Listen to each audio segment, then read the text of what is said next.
جب تک یہ رشتہ اعتماد کا نہ ہو، محبت کا نہ ہو، الفت کا نہ ہو، اس وقت تک نہ مضبوط خاندان وجود میں آ سکتا ہے، نہ ہی ایک بہترین سوسائٹی تشکیل پا سکتی ہے۔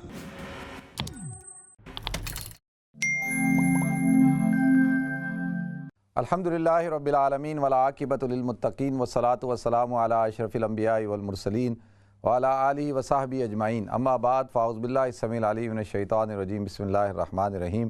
ومن آیاتہ ان خلق لکم من انفسکم ازواجا لتسکنوا الیہا وجعل بینکم مودۃ ورحمہ ان فی ذلک لآیۃ لقوم یتفکرون۔ صدق اللہ العظیم۔ اللہم صلی علی محمد وعلی آل محمد کما صلیت علی ابراہیم وعلی آل ابراہیم انک حمید مجید۔ اللہم بارک علی محمد وعلی آل محمد کما بارکت علی ابراہیم وعلی آل ابراہیم انک حمید مجید۔ رب اشرح لی صدری ویسر لی امری واحلل عقدۃ من لسانی یفقہوا قولی۔ محترم ناظرین کرام، بزرگان دین اور میری عزیز ماؤں اور بہنوں، السلام علیکم ورحمۃ اللہ وبرکاتہ۔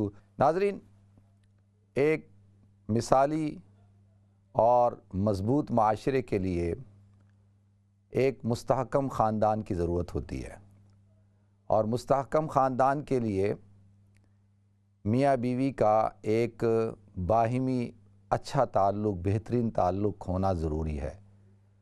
جب میاں بیوی کا تعلق اچھا ہوگا، مضبوط ہوگا، طاقتور ہوگا، باہمی اعتماد کا، الفت کا، محبت کا ہوگا، تو اس کے اثرات معاشرے کے اوپر پڑیں گے، اس کے اثرات خاندان کے اوپر پڑیں گے، اور پھر اس کے اثرات سوسائٹی کے اوپر پڑیں گے۔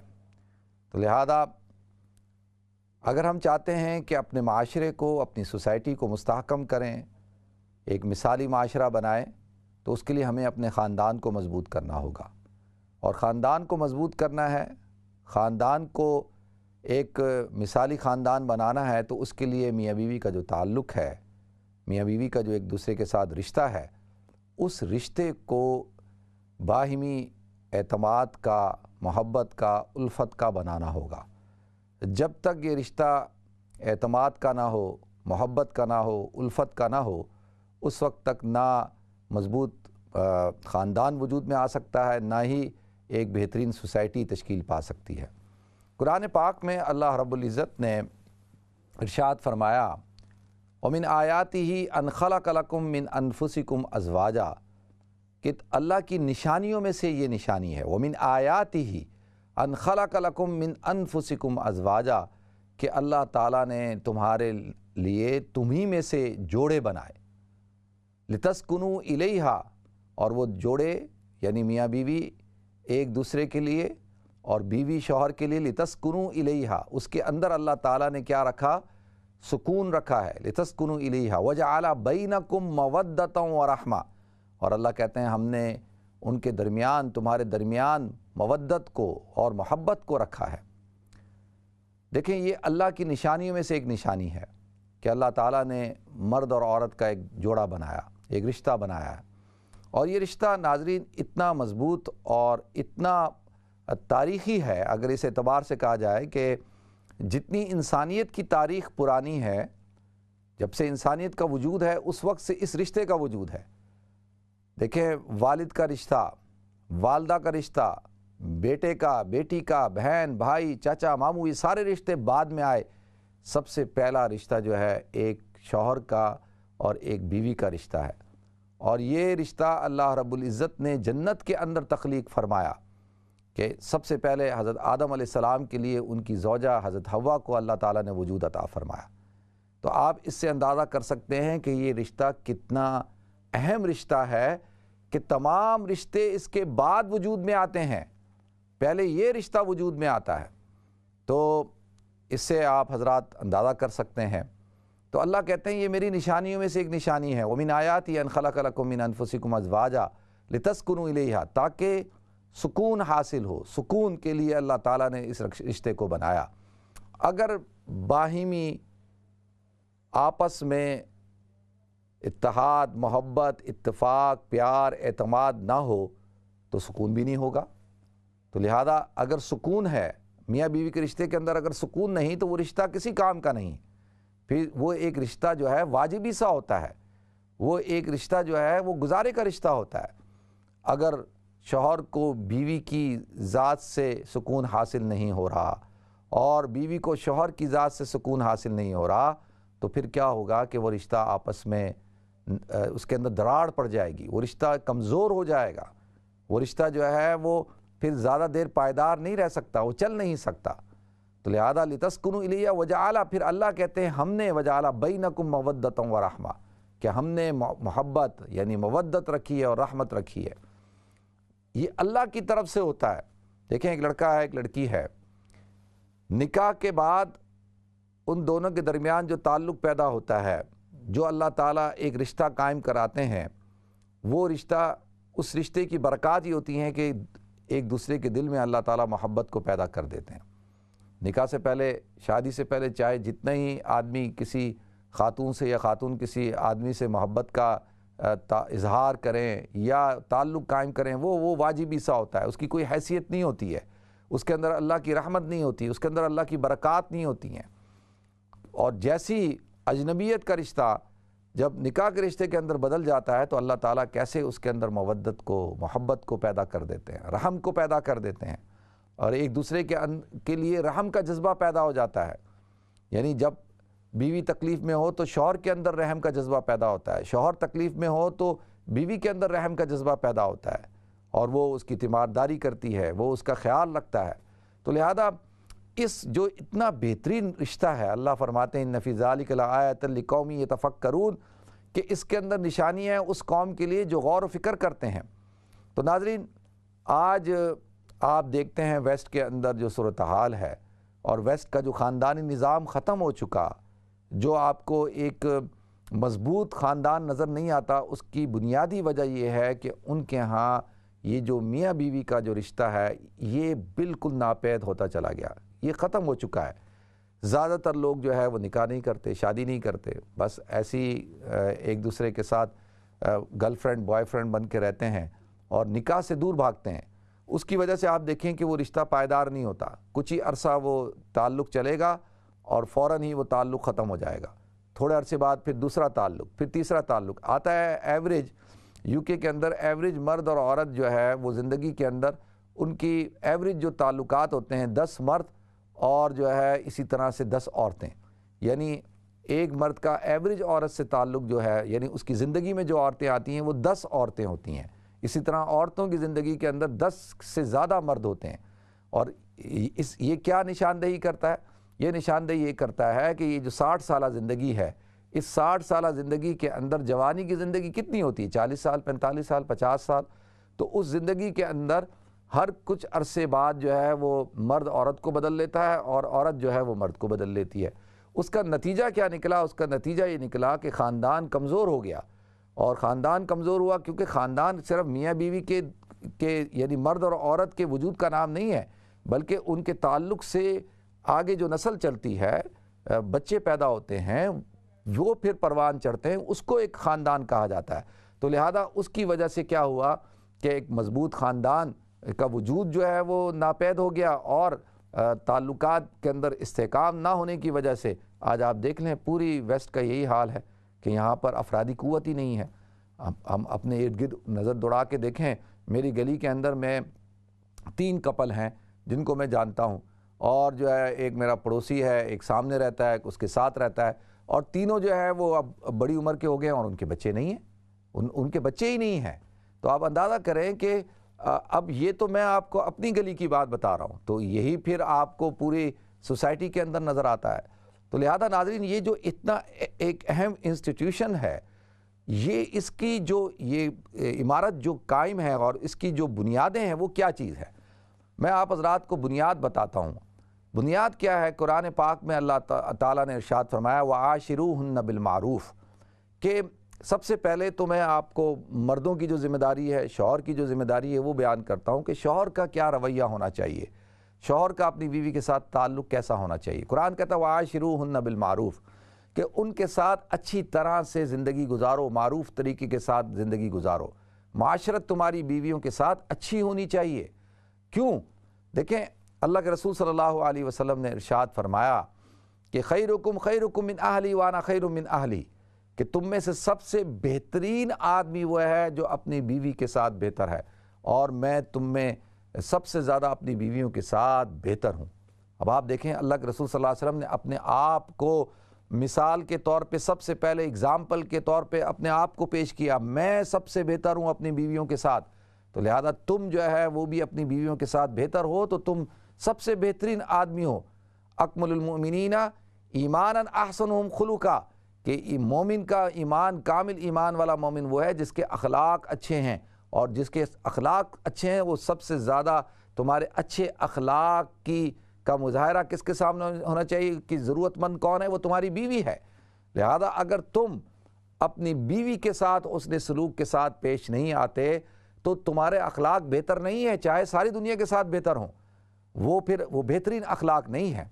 تو لہذا اللہ کے رسول صلی اللہ علیہ وسلم نے خطبہ حجۃ الوداع کے موقع کے اوپر ارشاد فرمایا مردوں کو مخاطب کر کے، دیکھو کہ یہ عورتیں اللہ کے نام پر تمہارے زیر تابع آتی ہیں، تو لہذا تم ان کے ساتھ حسن سلوک کے ساتھ پیش آنا، جو تم کھاؤ اس سے وہی تم ان کو کھلانا، جو تم پہنو وہی ان کو پہنانا، اور ان کے ساتھ جو ہے اچھائی کا برتاؤ کرنا، اچھے طریقے کے ساتھ پیش آنا، اور ان کے ساتھ سختی نہ کرنا، ان کے اوپر تشدد نہ کرنا، ان کو جو ہے برا بلا مت کہنا۔ یہ اللہ کے رسول صلی اللہ علیہ وسلم کی وصیت تھی مردوں کو۔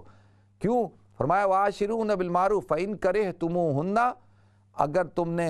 اگر کوئی چیز ایسی ہوتی ہے نا فَإِن كَرِهْتُمُوهُنَّ فَعَسَىٰ أَن تَكْرَهُوا شَيْئًا، کہ اگر کوئی چیز تمہیں ناپسند لگتی ہے، کوئی ایسے کام یہ کرتی ہیں، تو پھر اللہ تعالیٰ جو ہے اس کے لیے تمہارا کوئی اور اللہ تعالیٰ بہترین راستہ نکال دے گا۔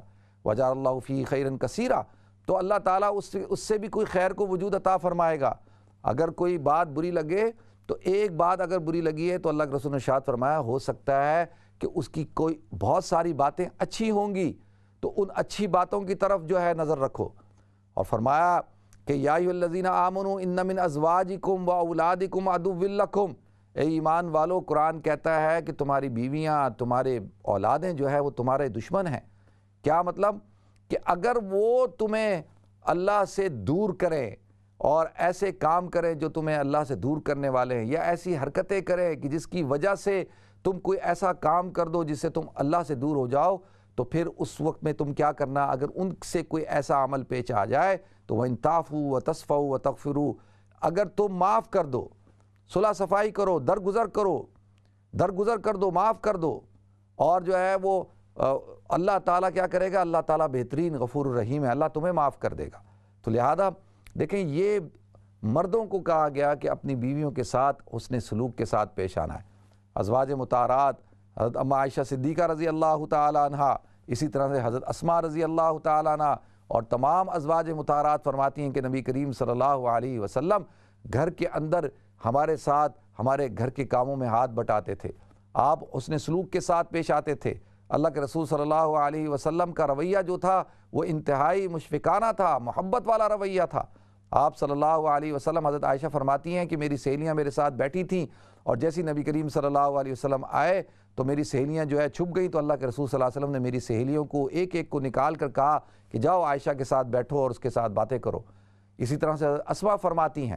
تو اس سے یہ بات پتہ چلتی ہے کہ آپ بیوی کو اس کے جو رشتہ دار ہیں، اس کی جو سہیلیاں ہیں، ان کے ساتھ وقت گزارنے دیں، اس کے ساتھ، کیونکہ اس کا بھی حق ہے، اس کے رشتہ داروں کا بھی حق ہے۔ تو لہذا دیکھیں اللہ کے رسول صلی اللہ علیہ وسلم نے ارشاد فرمایا کہ ایک شخص 1 درہم خرچ کرتا ہے قیدی کو آزاد کرانے پہ، 1 درہم خرچ کرتا ہے کسی غریب کے اوپر، کسی فقیر کو دیتا ہے، اور 1 درہم جو ہے وہ اپنی بیوی کے اوپر خرچ کرتا ہے، تو اللہ کے رسول صلی اللہ علیہ وسلم نے ارشاد فرمایا کہ یہ جو درہم، یہ جو رقم جو اس نے اپنی بیوی کے اوپر خرچ کی ہے، یہ فقیر، غریب اور قیدی کو چھڑوانے سے زیادہ اللہ کو محبوب ہے جو اس نے اپنی بیوی کے اوپر خرچ کی ہے۔ تو لہذا بیویوں کو ان کی حیثیت کے مطابق جو ہے ان کا اخراجات دینے چاہیے، اور خوشی کے ساتھ دینے چاہیے، تنگ دلی کے ساتھ نہیں دینے چاہیے، اور پھر دیتے جو ہے وہ 50 پاؤنڈ ہے اور حساب جو ہے وہ 60 پاؤنڈ کا مانگ رہے ہیں، تو لہذا اور یا دیتے ہی نہیں ہیں، تو اللہ کے رسول نے ارشاد فرمایا یہ بہترین اس سے بھی زیادہ بہترین صدقہ ہے، یعنی اپنی بیوی کو ایک لقمہ کھلانا اور اس کی طرف جو ہے محبت کی نگاہ سے دیکھنا، یہ بہترین صدقہ ہے۔ تو یہ اللہ کے رسول صلی اللہ علیہ وسلم ارشاد فرما رہے ہیں آپ مجھے بتائیں، اما عائشہ صدیقہ رضی اللہ تعالیٰ عنہ ارشاد فرماتی ہیں کہ نبی کریم صلی اللہ علیہ وسلم کے ساتھ میں عید کا موقع تھا، ہم جا رہے تھے تو ہم نے دیکھا مدینہ منورہ کے اندر جو ہے حبشی جو ہے وہ کرتب کا مظاہرہ کر رہے ہیں اور خوشی کا اظہار کر رہے ہیں، جیسے عید کے موقع کے اوپر، خوشی کے موقع کے اوپر ہوتا ہے۔ تو لہذا تو میں حضور اکرم صلی اللہ علیہ وسلم کی کمر کے پیچھے اور اپنی چن کو جو ہے حضور کے کندھے کے اوپر رکھ کر جو ہے وہ دیکھتی رہی۔ تو کافی دیر کے بعد اللہ کے رسول صلی اللہ علیہ وسلم نے ارشاد فرمایا، عائشہ اب چلیں؟ تو اما عائشہ فرماتی ہیں میں نے کہا نہیں، تھوڑی دیر اور۔ تو اللہ کے رسول صلی اللہ علیہ وسلم تھوڑی دیر اور تک رکے رہے۔ یہ اللہ کے رسول صلی اللہ علیہ وسلم کا اسوہ تھا۔ اب آپ اندازہ کریں کہ اللہ کے رسول صلی اللہ علیہ وسلم جو ہے وہ اپنی بیوی کے لیے کھڑے رہے۔ ہم ہوتے تو ہم کہتے بھائی کیا ہو گیا، یہ تو کیا اللہ ولا یعنی کے اندر پڑ گئے ہو، چلو یہاں سے۔ اما عائشہ فرماتی ہیں کہ ایک دفعہ اللہ کے رسول صلی اللہ علیہ وسلم نے، ہم جا رہے تو اللہ کے رسول نے ارشاد فرمایا، عائشہ چلو ریس لگاتے ہیں۔ تو ریس لگائی تو اللہ کے رسول صلی اللہ علیہ وسلم جو ہے وہ ہار گئے اور میں جیت گئی۔ تو کچھ عرصے بعد، کچھ سالوں بعد جو ہے اللہ کے رسول صلی اللہ علیہ وسلم نے پھر کہا عائشہ چلو ریس لگاتے ہیں۔ تو اس ریس کے اندر میں ہار گئی، اللہ کے رسول صلی اللہ علیہ وسلم جیت گئے۔ تو اللہ کے رسول صلی اللہ علیہ وسلم نے ارشاد فرمایا، عائشہ جو ہے تم دیکھا اب بدلہ ہو گیا۔ اور اما عائشہ فرماتی ہیں کہ کیونکہ میرا وزن بڑھ چکا تھا، اس وجہ سے جو ہے میں اس ریس میں جو ہے پیچھے رہ گئی۔ یہ اللہ کے رسول صلی اللہ علیہ وسلم کا اسوہ تھا۔ تو ناظرین، یہ مضبوط خاندان میاں بیوی کا جو تعلق ہے وہ اسی تعلق کے نسبت سے وجود میں آتا ہے۔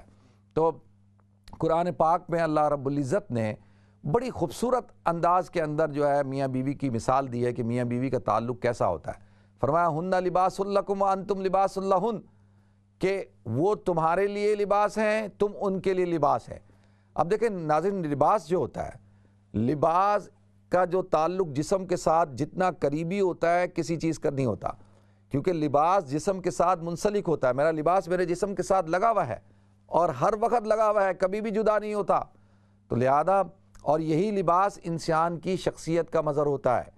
لباس انسان کو خوبصورت بناتا ہے، اور جو ہے لباس انسان کو سردی سے بچاتا ہے، لباس انسان کو جو ہے وہ گندگی سے بچاتا ہے، اور لباس انسان کے جو عیوب ہیں، جسمانی عیب ہے، اس کو چھپا کے رکھتا ہے۔ لباس انسان کی ستر پوشی کرتا ہے۔ تو لباس کے یہ فوائد بیان کیے ہیں۔ قرآن کہتا ہے یا بنی آدم قد انزلنا علیکم لباسا یواری سوآتکم وریشا ولباس التقوی، کہ اے بنی آدم ہم نے لباس تمہارے لیے اتارا، یا بنی آدم قد انزلنا علیکم لباسا یواری سوآتکم وریشا ولباس التقوی، کہ یہ لباس جو ہے تمہاری ستر پوشی کرتا ہے، باعث تقوی ہوتا ہے اور باعث خوبصورتی ہوتا ہے۔ تو اللہ کے رسول صلی اللہ علیہ وسلم ارشاد فرماتے ہیں، دیکھو قرآن میں اللہ تعالیٰ نے میاں بیوی کو ایک دوسرے کا لباس کہا ہے۔ اب میاں بیوی ایک دوسرے کے عیوب کی پردہ داری کریں، جو لباس کا کام ہے، جو انسان کے جسمانی عیوب ہیں ان کو پوشیدہ رکھتا ہے لباس۔ تو میاں بیوی کا کام ہے وہ ایک دوسرے کے عیوب کو ظاہر نہ کریں، ایک دوسرے کے عیوب لوگوں کے سامنے ظاہر نہ کریں۔ عورتوں کو یہ کہا کہ بھئی اپنے شوہروں کی باتیں جو ہے وہ دوسری خواتین کے ساتھ مت کرو، اپنی ماں کے ساتھ بھی مت کرو اور خواتین کے ساتھ بھی مت کرو۔ اسی طرح سے شوہر کو کہا کہ وہ اپنی بیوی کی باتیں کسی اور کے ساتھ مت کرے۔ تو لہذا ایک دوسرے کے جو عیوب ہیں ان کے اوپر پردہ داری ہونی چاہیے۔ پھر جیسے لباس جو ہے وہ کس چیز کی علامت ہوتا ہے؟ خوبصورتی کی علامت ہوتا ہے۔ اسی طرح سے میاں بیوی ایک دوسرے کی خوبصورتی کی علامت ہوتے ہیں۔ اگر شوہر اپنی بیوی کو خوش رکھے گا، اس کو اچھا کھلائے گا، اس کو اچھا پہنائے گا اور اس کا خیال رکھے گا، تو وہ اس کی صحت بھی اچھی ہوگی، اس کے چہرے پہ رونق بھی ہوگی، وہ خوش و خرم بھی ہوگی اور وہ شوہر کی خوبصورتی کا باعث بنے گی۔ تو لہذا یہ شوہر کی ذمہ داری ہے، اسی طرح سے عورت کی بھی ذمہ داری ہے۔ تو اور پھر لباس التقوی، یہ لباس جو ہے وہ تقوی والا ہونا چاہیے۔ تو میاں بیوی ایک دوسرے کے تقوی کے اندر معاون اور مددگار ہوں۔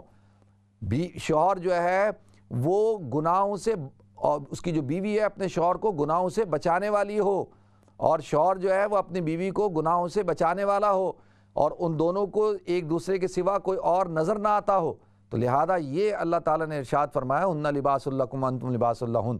تو لہذا ناظرین، آج کی دنیا کے اندر سب سے مضبوط، جو سب سے اہم اور مضبوط ادارہ تھا وہی سب سے کمزور ہو چکا ہے، اور وہی سب سے غیر اہم ہو چکا ہے، وہ ہے میاں بیوی کا تعلق۔ میاں بیوی کا تعلق آج جو ہے مسلمانوں کے اندر بالکل اس کی کوئی اہمیت ہی نہیں ہے۔ دونوں جانبین سے ایک دوسرے کے حقوق کو پامال کیا جاتا ہے، اور پھر کہتے ہیں کہ جی ہماری زندگیوں میں خوشی نہیں ہے، ہماری زندگیوں میں جو ہے سکون نہیں ہے۔ تو وہ کیسے ہوگا؟ کہ جب تک نہیں ہوگا جب تک کہ ہم اللہ اور اس کے رسول کے فرمان پر عمل نہیں کریں گے۔ وآخر دعوانا الحمدللہ رب العالمین۔